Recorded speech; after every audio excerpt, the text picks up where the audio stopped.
Welcome to the Film Mechanic Screenwriting Podcast with Derry Titan.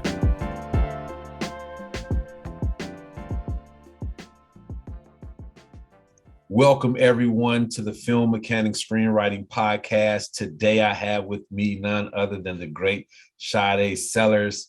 There is so much I could say about her, but I can't even sell her like she's about to sell herself.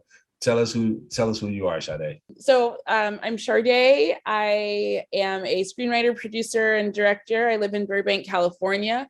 You may know my work from, I've worked at TV One Network on their movie Deadly Dispatch that I wrote, directed by Monica Jolia, starring Bone Crusher. Wow, I can speak. It's been a long day. And Tamala Jones, Dominique Perry. Let's see, I also used to work as a development and acquisition exec under 1195 Productions, which is Leah Daniels Butler's company, along with her husband, Henry Black Butler. Oh boy, I've written on a Facebook Watch show for King Batch called Contacts, which is on Facebook Watch right now. You can go see it. I'm producing wise, I produced a Christmas film starring Ray J called The App That Stole Christmas that's on Netflix. I have a horror film called Survival that will be premiering at the African Pan Film Festival in like 2 weeks.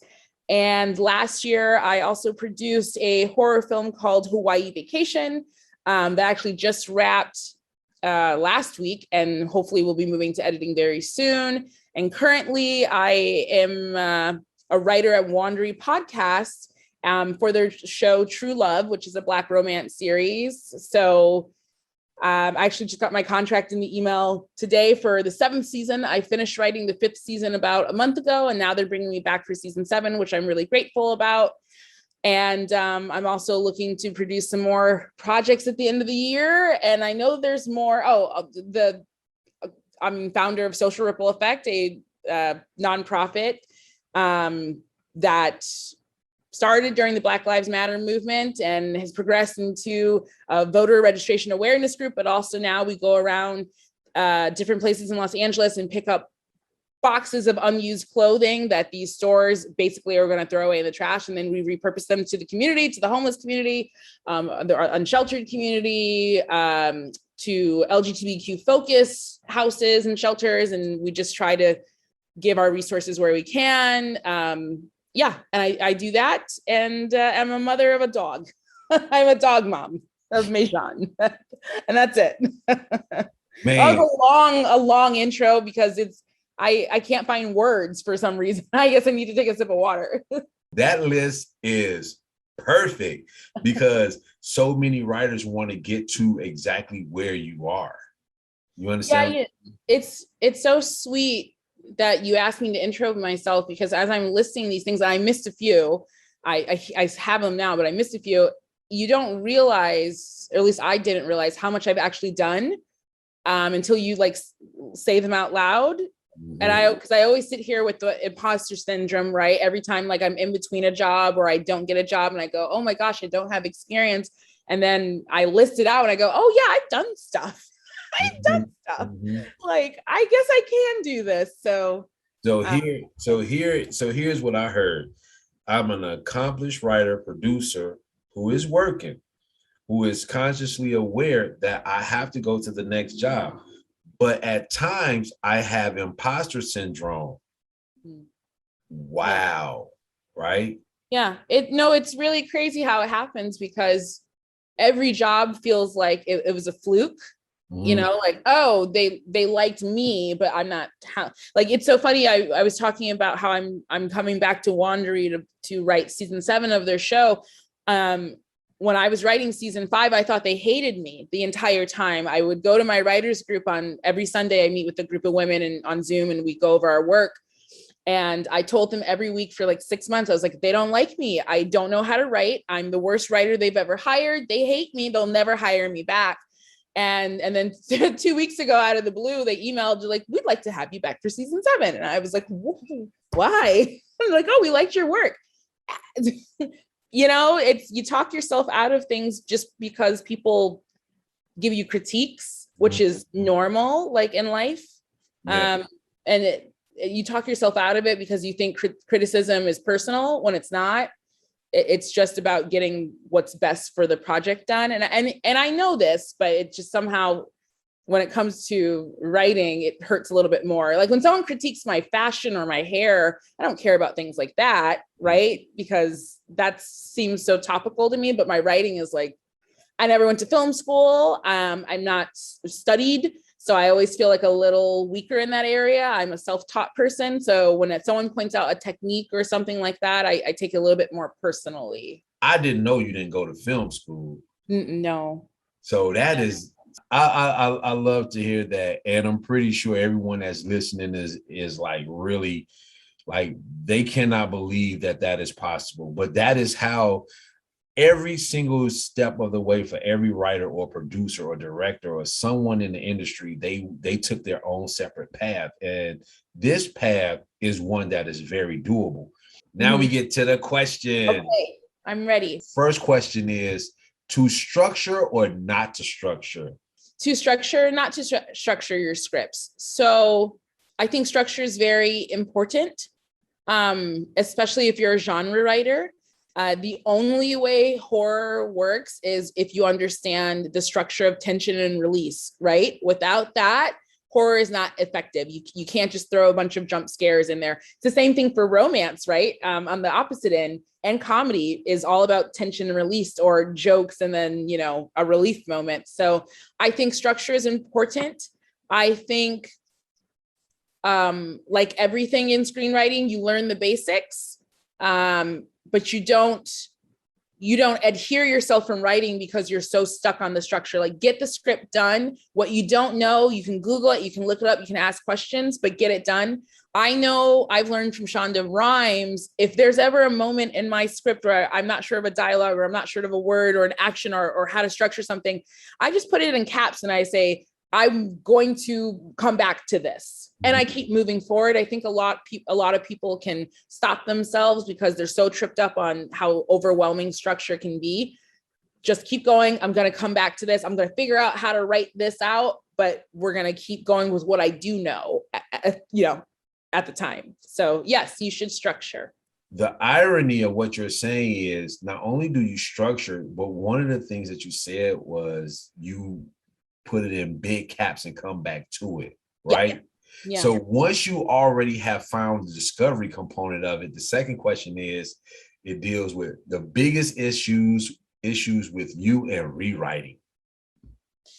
Yeah. Everyone rewrites differently. And this is why I always say, this is why when you asked me to do the show, I said, I don't want to give advice because it's so different for everyone. So I want to preface this by saying, this is what works for me. It may work for you. It may not work for you, but this is what, it's not a rule. This is just what I have found.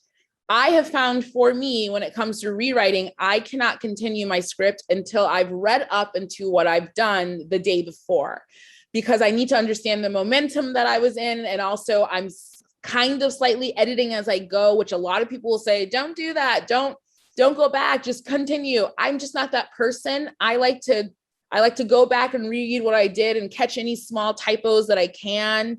And trim out anything that I can. And then that gives me momentum to go into my next scene. So I really think the rewriting process is going to come to you as you write more. It took me a while to develop that process, and I'm very comfortable in it now. Like I said, you may do the opposite. You may be like, I don't want to read anything I did the day before. I just need to go ahead and continue with the next scene. Some people write out of order. Some people write their endings first and the third acts first. And I don't know how they do that, but it works for them. Or they just write scenes as it comes to them and then they piece their script back together. I'm not that kind of girl. I'm a linear. I need to go from start to finish and follow my outline. So that's what works for me in terms of rewriting. But you're going to naturally find your rhythm as you keep going. But what I always say is just, you have to finish it. If you find yourself rewriting something 8, 9, 10 drafts, and it's been 5 years and you're still not showing that product, that's an issue. There has to be a point where you say, this is a sellable tool to show my idea, what I have right now. And yes, it's definitely going to need some work. Probably I'm going to come back to it, but it's the best stage I can get it to right now. And then I'm going to let it out into the world and move on to my next thing. I'm really good at that. I'm really good at going, this is great. This is good. This is what I can do for myself. Hopefully someone sees the potential in it, and I'm going to move on and let it go. And so many writers hold on, like they don't, like something that you were saying was being able to modify as you go, right? Correct as you go, edit as you go. That's your process. Mm-hmm. That's a really good process for you, because when you go back and read it, you know how good it is, which helps propel you to continue to finish to the finish line. Right. The other component of that is you being able to be in a position to know not only just your process, but being able to know this is good enough. Yeah. And I think it's never going to be perfect. So it's so funny when I see people who say they're perfectionists, because I've never been like that. I've always been like, that's good enough. It wobbles a little bit. It stands. It's good. And I know some people are probably cringing hearing that. They're like, why wouldn't you but that is my best foot. I think Oprah said, I'm not trying to be your best. I'm trying to be my best. So my best is different from your best. So my best is, I have my story. I like my characters. I got everything I wanted to say out. Yes, it could probably use some work, but it's at a place right now that I'm happy that I could share it with people. The next step is I need to send it to a script editor to get it proofread, because I am the worst speller on the planet. No matter how many times I think I'm catching typos, I'm always having more. But I think perfectionism can be a crutch for people. And it's an excuse for people to continue to do work and just needle at something that is not changing. It's just their way of saying, oh, I'm a perfectionist and I have to make it perfect. You're never going to obtain perfection. It's impossible. It's just not obtainable. So I always say, is this the best version of the script that you can do right now? If that's yes, put it aside and work on something else. You may come back to it in 3 months or 2 months or a year and go, oh, I have more to give, but burnout is real, and there's nothing worse when you're burnt out creatively, because you spent so much time on one script and now you have nothing to give anything else in your life. And that is, I'm constantly trying to get writers to move beyond the script, like come back to it. You can come back to it. Rewriting is a real thing. You will spend more time rewriting than you will writing. You will always catch something. The story will be different day to day, week to week. You'll feel it differently based on how you feel that particular day. Yeah. So that's true. And not only that, when somebody writes a check for your pilot, or they write a check for your movie and they want to make changes, it's not that your story is bad because they already wrote the check. It's just that they see things that they want to add to your story. So it'll be y'all's story. You understand what I'm saying? So that's the business side of it too, that people don't understand. And that's why I'm saying you're trying to achieve perfection in a draft where it's going to be changed no matter what you do. It's very rare someone sells a project and people go, this is perfect. If you're not like a Quentin Tarantino, Ava DuVernay type, right? Like no notes, you're going to get notes. So my goal whenever I sit down to write is I keep two things in mind. My first draft is going to be horrible. I know that it's going to be, garbage regurgitated, and then I'll go back and fix it. But my second thing I keep in mind is I just need people to see the story and understand the story and what's happening and feel something. It doesn't have to be perfect. It doesn't have to be the best thing they've ever read to me. This is my positioning. Okay, everyone. I just want to make sure whoever's reading the story got what I was trying to say and felt some way about it as they're reading it. And that will get me a job. Because a lot of times you're not getting hired to when you sell something. What I'm trying to say is a lot of people have the expectation that they're going to walk in the Netflix and sell their project. That's just not obtainable. What's usually going to happen is you write something, someone at a Netflix will read it and go, oh, I like you to write on this project. So that's always my goal when I'm writing is like, can I get a job off of this script? And I know a lot of people are like, that's not the way you should write. This is, again, my mentality. This is my mentality. Do I hope my scripts have a place in the artistic world someday, whether that be TV, podcast? Of course. But I'm still early in my career enough where I could say, I really want my work to get me a job. and it's worked so far that way, having that mentality, until someone does give me a chance to say, we want to make your show or your movie. Right. I love the way you think like that. I love that. Not a lot of people do. They'll say that's not the way to go about it. No, more writers need to think that way, because that is a true statement. A lot of times you will write your best work and it will never get produced, but it will get you a job. It'll keep you working. It'll keep you working. So a producer gives you a blank check to produce anything in the world. What are you writing? A blank check. I come from a background of, like, the first movie that ever inspired me was Jurassic Park, right? Like, that was the first movie I saw that made me go, oh, I want to make films. Like, and the action, the big budgets, the explosion, the rain. So I would love to make like a megalodon size. I'm blowing all the money. If you're going to give me a blank check, I'm blowing it. I'm going to make a huge production with lots of effects and probably a giant monster of some type, and Jason Statham saving the world. Like, that's what I'm blowing my money on. I love action adventure movies like that, and I would spend the money. I love it because you just spoke it into existence, and it is here now. So in 5, 10, 3, let's go 1, 3, 5, or 10 or 15 years, when we get that movie from you, Sade, I'm telling you right now, I'm gonna be a blank check. They'll put a cap on it. That's all right, because at the end of the day, it doesn't matter how blank the check is. You have a cap in terms of how much you're going to spend and what it's going to look like, right? So it's going to be the best movie that you could make, that you want it to come from you. 300 million, 400 million, $500 million, whichever one's come first, is going to be the best movie ever, because it's going to come from you. Well, thank you. Let's hope Marvel hears that, because I'm a huge Marvel fan, and so I'm basically pitching myself for a Marvel movie. Good. They're going to look. You know how they do background checks on everybody that enters the Marvel universe. Yeah, they'll listen to this. There you go. So you're doing and it's right. It's what's supposed to happen. You know what I'm saying? Yeah. So, and you'll be there. So, all right, we're about to get out of here, and I thank you. But that was it. It went by so fast. I just have to say, what's the goal? What's your nuggets that you've gotten from other people that you carry with you in this industry? Oh yeah, that's a good one.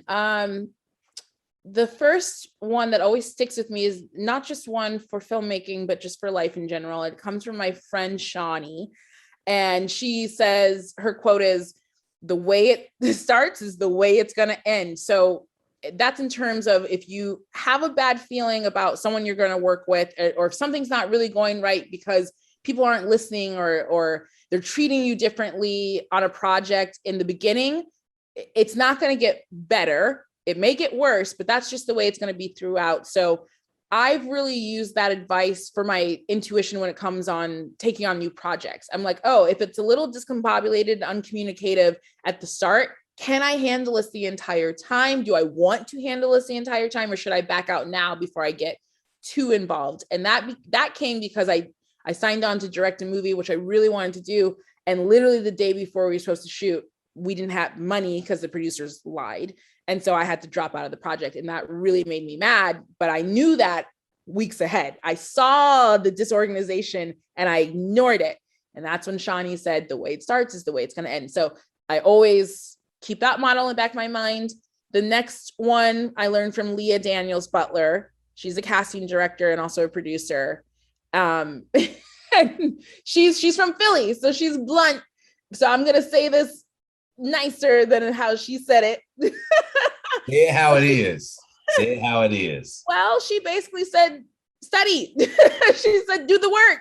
She said, so many people just expect to walk in terms of casting and acting, walk into a room and nail it because they feel like they're entitled or they deserve it, but they don't go to class. They don't read offhand. They don't take technique courses. They don't take dialect courses. And even though I'm not an actor, I take that into my writing. Yeah, I didn't go to film school. That doesn't mean I'm not constantly learning. Like for the first year masterclass came out, I bought a year series and I watched every filmmaker masterclass that was out that year. Aaron Sorkin's and Ron Howard's and Shonda Rhimes. And this was on my free time. I would sit down and take a note card and learn. So Leah's, that advice I think is really great, because it's just like, it doesn't matter how good you are, you can always still learn something. So I'm constantly a student, even though I didn't go to film school. I am always looking up videos or podcasts. Here's some resources. Script Notes is a great podcast by John August and Craig Mazin. And it's, in their like 500th episode. So you have a lot to listen to. They release every Tuesday, and they talk about, they're both feature and television screenwriters. So they really talk about advice and technique stuff that you should learn from them, not from me, but from them, because they're way more professional than I am. But I still listen to them. I listen to them every week, and I probably will continue to for the rest of my career. And the last piece of advice I will say is, you treat everyone with respect. And I know that sounds like such a cliche response. I get it. Some of you are listening, like, we really want like nuggets for screenwriting, but this is important. Everyone on the set, everyone you ever meet has a position in life. And I don't want you to just treat people well because it's the right thing to do. And because they may get you a job in the future. Like, I hate when people say that, like, oh, you never know what that person may be in the future. I'm like, oh, just treat people. But this industry is filled with a lot of crummy people that have done crummy things. So we learn this, right, Derry? And watching Everything Everywhere, it takes a tiny pinky of goodness to change the world. And that's so true when it comes to this, industry. So if you're working on a set, the set PA who's going to get your food, that is a human being. Treat them as such. The hair and makeup artist who's making you look good on camera, that's a human being. In terms of writing, the people that hire you, no matter how frustrating they are, this is really the crux of the advice. I've worked jobs where I really did not like the people I was working with, not because they were horrible people, because they gave bad notes, I felt, but I maintained the relationship positively because I firmly believe that at the end of the day, that's what people will remember. They won't remember really the tussles you had about disagreements on notes. Yes, it will, but the feeling of, but she was still a really good person and she really tried hard. People are more forgiving when they like you for your mistakes. So hopefully that's who you are as a person and you don't have to fake that. But that's where I always lead into when I'm having a bad day on set or on work is, I'm going to try my best to find some positivity in this, because you don't know how you are going to affect someone in their lives and what they'll carry with you, with them when they leave you, if that makes sense. No, that makes absolute sense, because people, they don't buy, they don't buy your projects, and they don't buy, your skills. They buy a heart. They buy the person. They buy into the person. They sow into people. So if you're sowing and they're sowing, then that's a long-lasting relationship.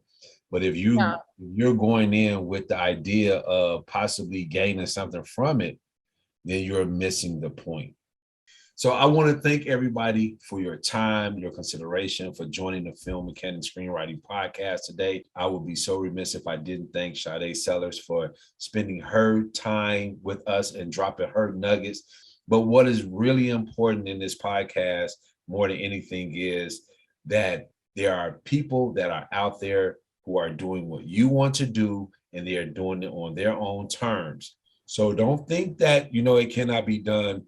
Everyone does not go to film school. Everyone is not the greatest speller or the greatest mechanical person when it comes, or grammatical person, but everyone can write that great piece that can keep you working. And until next time, thanks for having us. Thank you so much. We appreciate your support. Be sure to leave a review and a comment and share with your closest screenwriting friends. Stop by www.derrytitan.com for the Film Mechanic Screenwriting Workbook, and we'll see you next episode. Have an awesome day. Peace.